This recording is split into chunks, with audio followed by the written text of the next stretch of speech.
Jukwaa la Katiba Tanzania JUKATA limetoa tamko kali la kulani vitendo vya ukiukwaji wa katiba vinavyodaiwa kufanywa na baadhi ya vyombo vya dola vinavyopaswa kulinda usalama wa raia na kusimamia haki.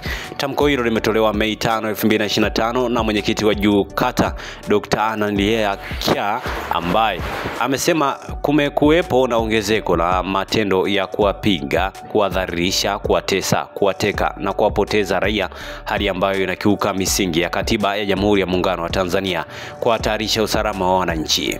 Utamaduni huu mbaya ukiachwa uendelee, raia wataishi kwa hofu katika nchi yao. Tunaitaka serikali kuchukua hatua madhubuti na za haraka ili kuhakikisha mwenendo huu unakomeshwa mara moja. Akitolea mfano wa matukio yanayoashiria hali hiyo, Dr.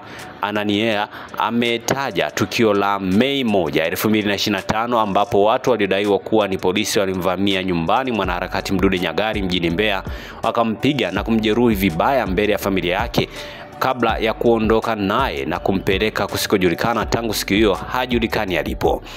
Katika tukio hilo jingine, Aprili 24, 2025, polisi walipotiwa kuwapiga na kuwadhalilisha waandishi wa habari na raia waliokuwa wakifuatilia kesi ya uhaini iliyomkabili mwenyekiti wa Chadema Tundu Lissu katika mahakama ya Kisutu jijini Dar es Salaam.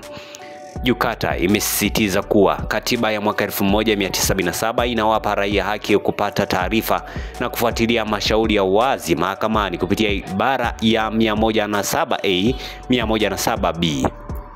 Pia JUKATA imelaani tukio la kuvamiwa na kujeruhiwa kwa katibu mkuu wa Baraza la Maaskofu wa Kanisa Katoliki Tanzania TEC Padri Charles Kitima iliyotolewa usiku wa Aprili 29, 2025 katika makazi yake Kurasini, Dar es Salaam. Tukio hilo lilitokea usiku chache baada ya Padri Kitima kutoa kauli ya kukemea maovu ya kisiasa nchini. Amesema kuwa ulinzi wa raia na utawala wa sheria haviwezi kujengwa juu ya msingi wa hofu, vitisho na uvunjifu wa haki za binadamu. Ametoa wito kwa serikali kuhakikisha kuwa vyombo vyake vya ulinzi vinazingatia sheria, katiba na haki za raia katika utendaji wao wa kazi. Asante kwa kuifuatilia Baharia TV. Usisahau kulike, kusubscribe, kucomment na kushare.